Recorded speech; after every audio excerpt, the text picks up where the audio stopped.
প্রধান সাহেব তুমি কিন্তু খুব খারাপ লোক, আমাকে পাকা বাড়ি কই দিও বলি কই দাও নিখো। গরম তো খুব লেছিস তুই, তোর বাড়িতে কটা ফুটবে? প্রধান সাহেব আমার বাড়িতে 300-400 ভোট আছে। ওয়াও, দিদে দিদে,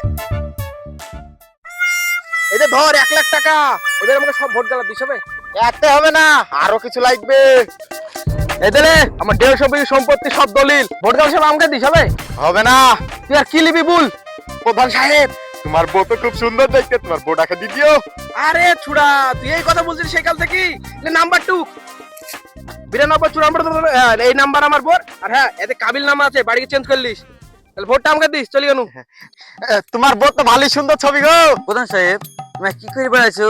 তোমার 50 নম্বর বউ চলে গেল। আরে ছুড়া, একই বলে রাজনীতি, আমি তো এই করি খাই। দেখ একটা ভোট দিয়ে দিনু, 400টা ভোট পেয়ে গেল। এবার 51 নম্বর বি করবো, ও তো ভোট দিবে, তার সাথে ওর ফ্যামিলিরও 3-400 ভোট পেয়ে যাবো। এই করি আমি খাই, বুঝতে পারলি? আর ভাবছি এমএলএ সিটটা আমি এই করে নিবো।